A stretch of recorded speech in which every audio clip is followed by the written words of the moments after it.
여름철 실내 냉방 환경은 우리 몸의 열 손실 및 발한 작용, 교감 신경 반응, 점막 면역, 피부 장벽 기능, 근골격계 균형에 큰 영향을 준다.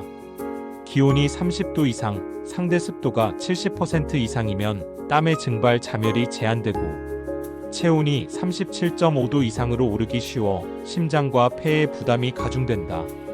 에어컨을 적절히 사용하면 체감 온도를 2도만 낮춰도 대사열 배출 여유가 확보되지만, 지나치게 낮은 설정 온도는 말초혈관 급수축, 점막 건조, 근육 긴장을 초래해 두통, 요통, 소화불량, 호흡기 자극을 일으킨다. 세계보건기구와 대한의사협회, 미국 냉난방공조합회는 실내 냉방 목표를 25도에서 27도 사이, 상대 습도 40%에서 60% 사이로 권장한다. 에어컨은 증발기에서 실내 공기를 냉각하며 습기를 응축시켜 물방울을 만든다.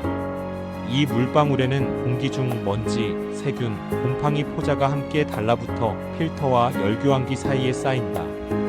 필터를 청소하지 않으면 클라도스포리움과 아스페르길루스 같은 곰팡이 포자가 증식하고 냉매 파이프 핀 사이에 바이오필름이 생겨 열교환 효율이 최대 20% 저하된다.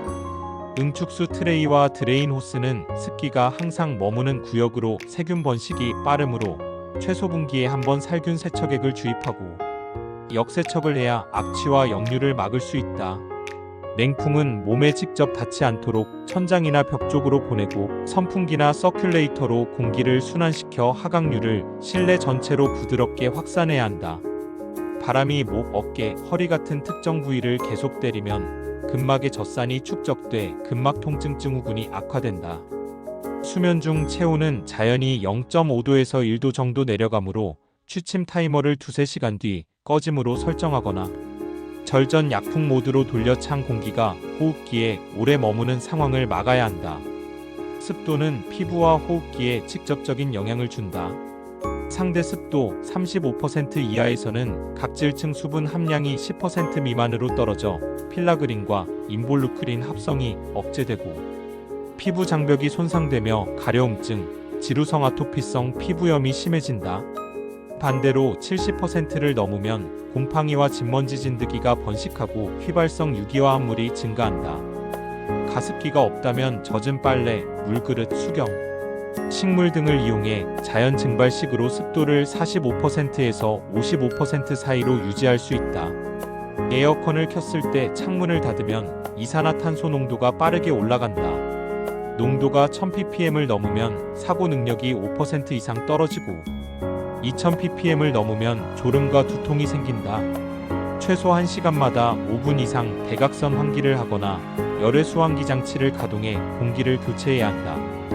공기청정기를 사용할 때는 실평수 곱하기 0.07 이상의 CADR 값을 갖춘 제품을 고르고, 필터 교체 알람을 지켜야 한다. 실외기는 직사광선에 노출되면 응축 압력이 올라도 압축기는 더 강하게 일해야 해. 효율이 15% 이상 떨어진다. 실외기 위에 차양을 설치하고 뒷면에 30cm 이상 통풍 공간을 확보하는 것만으로 같은 부하에서 전력 사용량을 10% 줄일 수 있다. 냉매 압력이 권장 범위보다 높거나 낮으면 증발기 결빙이나 압축기 과열이 발생하므로 해마다 전문가 점검으로 충전량을 조정한다. 고혈압이나 심장 질환이 있는 사람은 실내와 실외 온도 차이를 6도 이하로 유지해야 급격한 혈압 변동을 피할 수 있다. 첫 냉방 때는 송풍 모드로 10분 정도 예열해 실내 공기와 벽면 온도를 서서히 낮추고, 그 뒤에 냉방 모드로 넘어가도록 한다. 천식이나 만성폐 쇄성폐 질환 환자도 같은 방식으로 점진적 냉각을 해야 기관지 수축을 막을 수 있다. 에너지 절약을 위해 인버터형 고효율 1등급 제품을 사용하고, 스마트 플러그로 소비 전력을 실시간 확인한다. 낮에는 26도 설정의 선풍기를 함께 사용해 냉기 체감을 높이고, 해가 지면 27도까지 설정 온도를 올려 컴프레서 작동 주기를 길게 유지한다. 심야에는 송풍 모드나 선풍기 단독 운전을 선택한다. 300kWh를 넘으면 전기요금 누진이 급격히 올라가므로 시간대 요금제나 피크 절전 프로그램을 이용해 추가 할인 혜택을 받으면 가계 부담을 줄이고 불필요한 냉방 스트레스를 줄일 수 있다. 아이를 키우는 가정은 4가지 항목을 특별히 관리해야 한다. 첫째는 국소 저온 노출 방지다.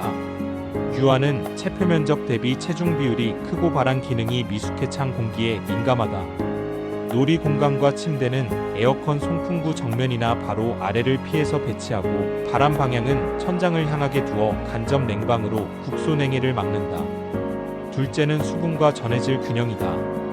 하루 섭취 기준은 체중 1kg에 35ml이며 냉방 환경에서는 호흡 중 수분 손실이 증가하므로 이 기준에 300ml를 추가한다.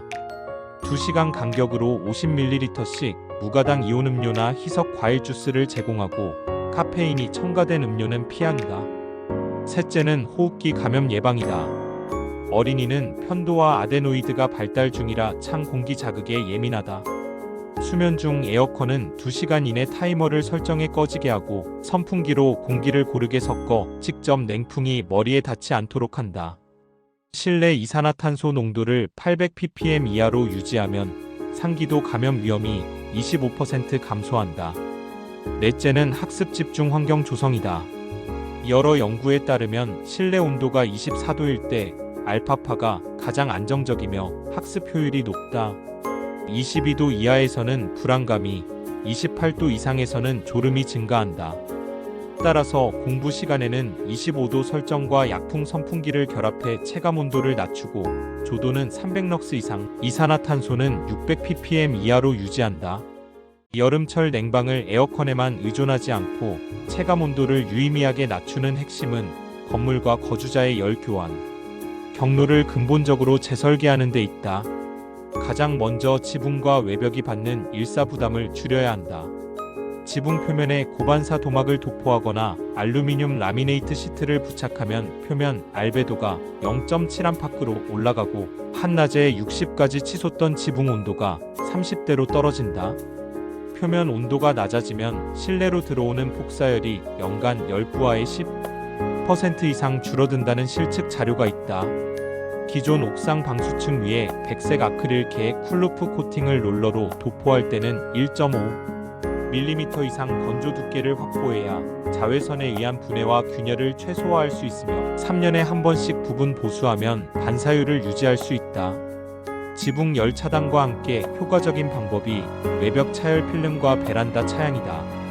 로이 코팅로 -2 창호를 교체하기 어렵다면 가시광 투과율 60% 이상이면서 태양열 차단 지수가 70% 안팎 낀 열반사 필름을 가로 방향, 기포 없이 부착해 일사획득계수 SHGC를 0.5 이하로 낮추는 것이 현실적인 대안이다. 남향 혹은 서향으로 넓게 열린 창 앞에는 투수평 암막 블라인드를 설치해 실내 측 대류열 전달을 억제한다. 블라인드 날개와 유리 사이에 형성되는 정체층은 미세한 공기막이 되어 복사열 30% 정도를 1차 필터링해준다. 열을 반사하는 수동적 조치만으로는 근본적인 냉감이 부족하다면 바람기를 레이어별로 설계해 집 안의 최적 공기를 교체해야 한다. 외부 기온이 실내보다 2 이상 낮아지는 새벽 시간대에 창문을 대각선으로 활짝 열어주면 밀도 차이에 따른 자연풍이 형성된다. 뜨거운 공기는 실내 상부로 고이므로 최상단 환기창이나 천창이 있다면 함께 열어 스택 효과를 촉진한다. 낮 시간에는 창문을 반만 열어 청정기에 달린 팬과 서큘레이터를 서로 반대 방향으로 배치해 난류를 약화하고 실내 기류가 천천히 회전하도록 유도하면 건조한 바람이 땀 증발 잠열을 극대화한다. 외벽과 창문에 차양을 더하면 실내로 직접 들어오는 폭사열을 막을 수 있다. 덩굴 식물을 이용한 그린 커튼은 여름철 잎 표면 증산 작용으로 주변 공기를 2 정도 낮추며 잎과 벽면 사이의 간격이 온도 경사 완충층 구실을 해 주형 외피의 열 관리율을 줄인다. 단독주택의 경우 지붕에 15cm 두께의 경량 토사를 얹어 얕은 녹화를 하면 토양과 증산수 덕분에 낮 최고 지붕 온도가 20 넘게 떨어진다. 유지 관리를 위해선 근개 보호층과 배수 매트를 함께 시공해 빗물 고임을 막아야 토양 온도가 안정되고 방수층 수명이 연장된다. 패시브 차열이 완료되면 실내 습도와 피부 열 교환을 조절해 냉감 효율을 높인다. 바닥에 얇은 물을 뿌려두거나 바람이 닿는 위치에 물을 채운 도자. 화병을 두면 증발 자멸이 국소 기온을 조금씩 낮춘다. 실내 상대 습도가 이미 70%를 넘는 지역이라면 물 대신 아이스팩을 담은 금속 트레이를 선풍기 전면 30cm 앞에 두고 팬을 약풍으로 돌려 얼음 표면에서 발생하는 냉기층을 섞어주면 체감 온도가 이전후로 떨어진다. 아이스팩은 물보다 30% 정도 높은 자멸을 가져 더 오랫동안 냉기를 유지하며 재사용이 쉬워 경제적이다. 개인 냉감 장치도 체계적으로 활용될 수 있다. 흡습 속건 기능성 섬유로 짠 반팔 셔츠와 속건성이 높은 스포츠 타월은 땀을 즉시 옷 밖으로 내보내 증발 면적을 넓힌다. 신축성 저지 소재보다 폴리에스터 마이크로 섬유가 기화량이 많고 여기에 PCM 마이크로 캡슐을 도포한 의류는 녹으면서 체열을 흡수해 피부 표면 온도를 평균 0.8 낮춘다는 실험 보고가 있다. 목과 손목, 발목처럼 혈관이 피부 가까이 흐르는 부위에 젤 아이스밴드를 착용하면 심부 체온 상승을 지연시켜주며 15분마다 고정 위치를 교체해 국소 저온 화상 위험을 최소화한다. 수면 환경에서도 에어컨 없이 냉감을 유지하려면 통기성 매트리스 커버와 접촉 냉감 패드를 병용하고 취침 30분 전에 창문을 열어 열을 방출한 뒤 잠들 때는 모기장과 차양을 내려 적외선 복사열 유입을 차단한다. 티탄 산화물과 알루미나 밀입자를 배합한 PCM 패드는 체온에 따라 27 부근에서 상변화를 일으켜 수면 초반 발생하는 열을 흡수해 깊은 잠 단계 진입을 돕는다.